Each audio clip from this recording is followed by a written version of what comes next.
This is problem 5 in your worksheet. You're going to determine all the external and internal forces. When we solve for trusses, we always start with the external forces. So draw your free body diagram and pick a pivot point. So in this problem, there was an external force provided of 350 pounds at joint A. At joint B, there is a pin. Pins can have two forces, one in the vertical direction and one in the horizontal direction. Since we know the force at joint A goes to the right, the x component of B must go to the left.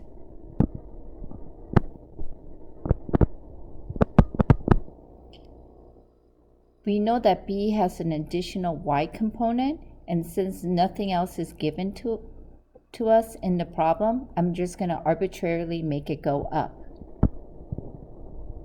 Remember, when you solve it and it comes out in the opposite direction, then you'll get a negative sign. At joint C, we have a roller. Roller has one additional force. Since the surface is on top, it has to be perpendicular to the surface. So it could either go up or down. Since we stated that BY goes up, we're going to make CY go down to counteract BY. Next, I need to find my pivot point. Remember, the pivot point is the one with the most unknown. If I look at this problem, the most unknown is at joint B. So I'm going to select pivot B. After I select my pivot point, I write a sum of FM, moments. So we can have moment at A, moment at B, and we can have moment at C. This has to equal to 0, or the structure will not be at static. We automatically know that B is going to cancel out because it's the pivot point, so the distance is 0.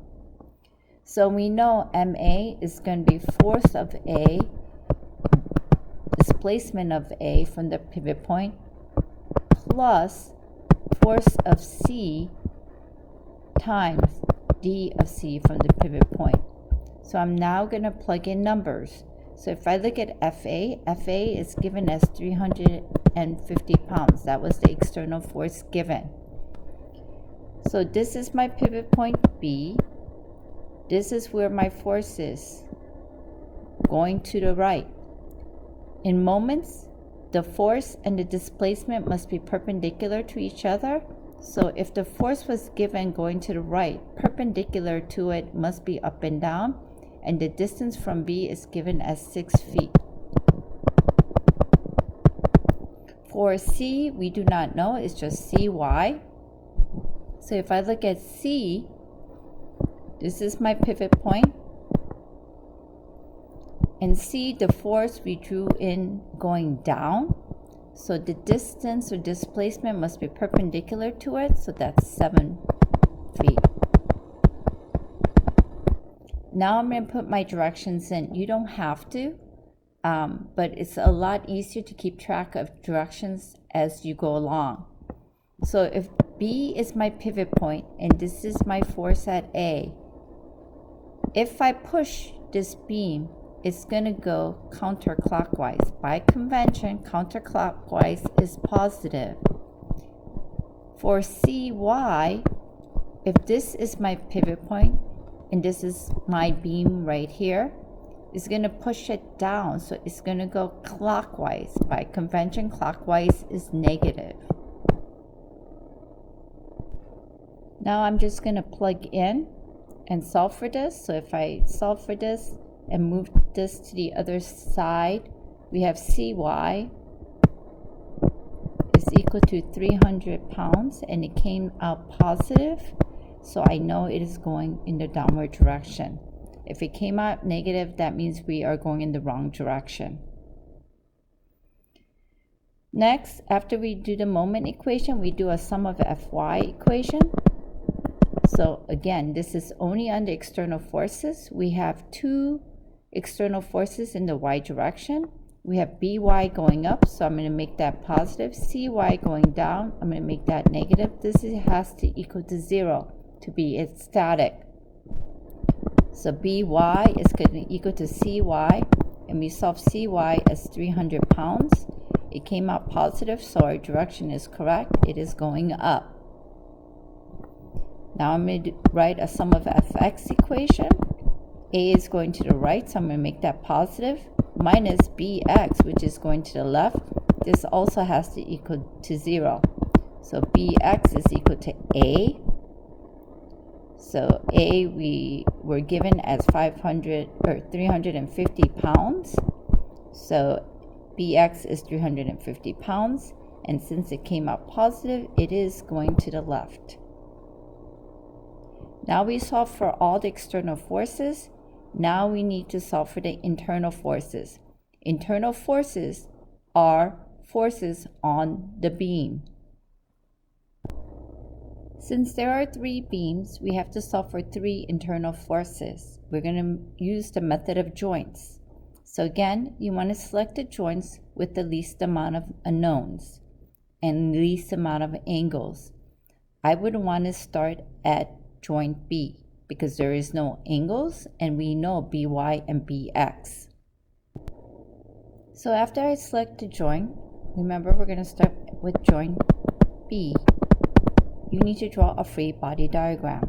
We know that by goes up because we solved it. I know bx is going to the left because we solved it. And we have 2 beams. We have a beam that is going across, which is BC, and we have a beam that is going down, which is BA.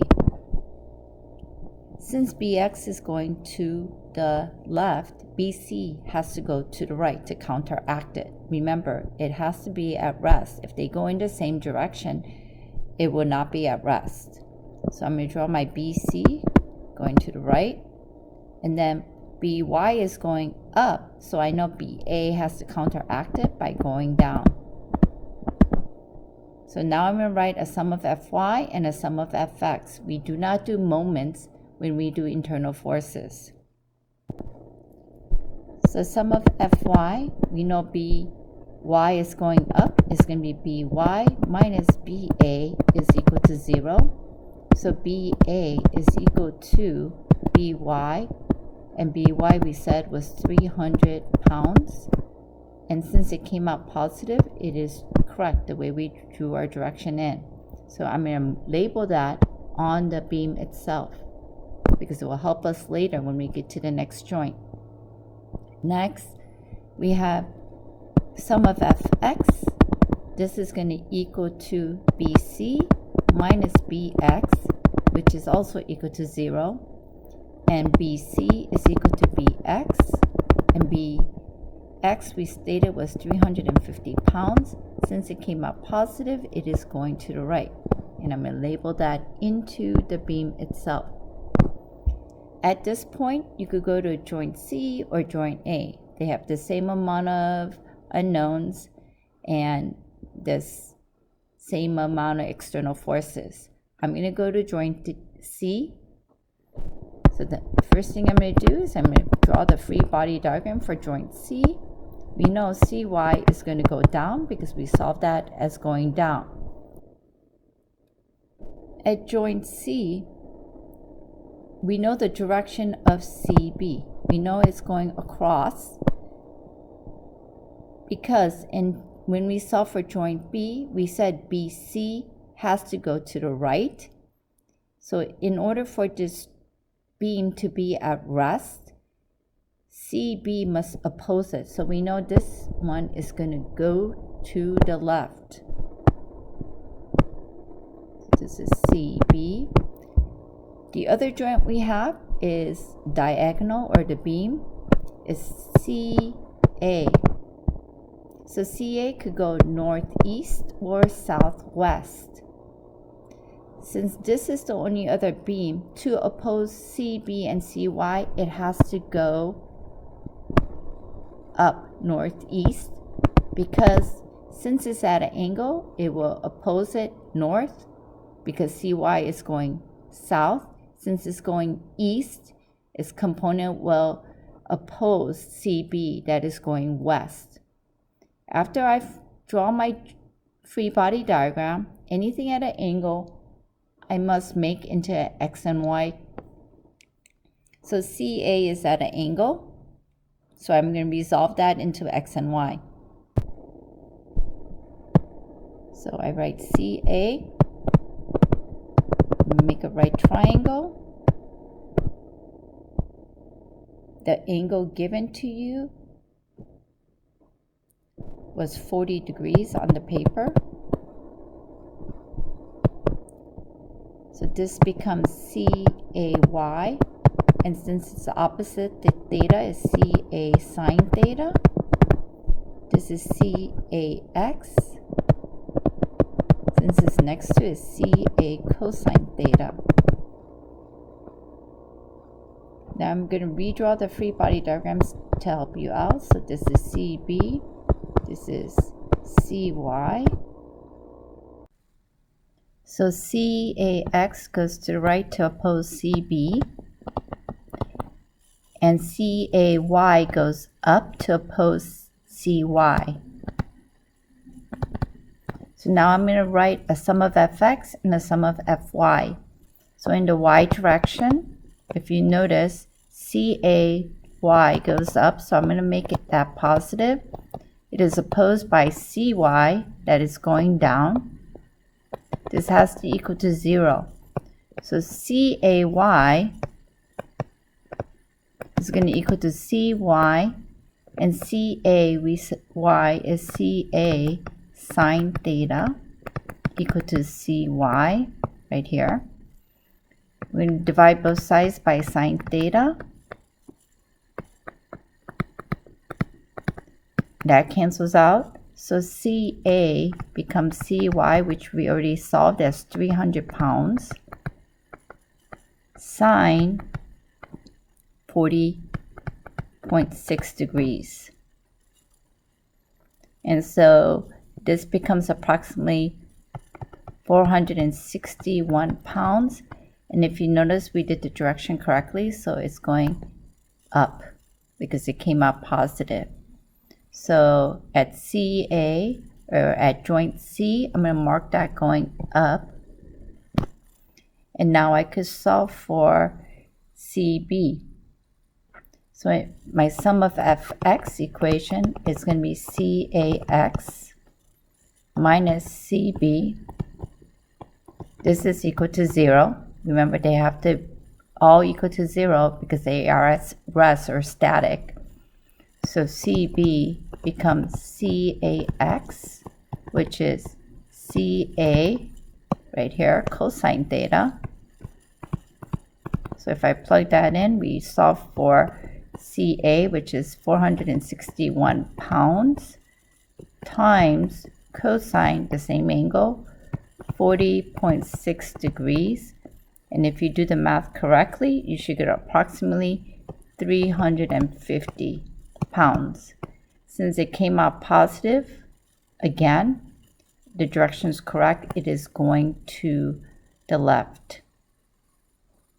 So we know that this beam is 350 right here.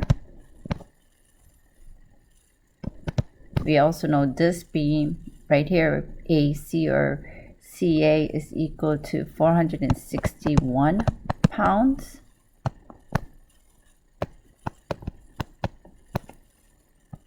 And then from joint B, we found that BA right here is 300 pounds. So now we solve for everything. And so now we're going to put directions in. So if you look at AC, at joint C, the force went into C. So at joint A, AC has to go into A. Remember, they have to oppose each other to be in static. Since they're going into, they're pushing into the joints. So this is in compression. If I look at beam BC, they are being pulled away from the joint. So if you notice at C, it's going away. At B, it's going away. So these are in tension. And at joint A, if you notice, at joint B, A, B, B, C. At joint B, B is going away from it. So at A, it has to go away to be in static. So this is in tension.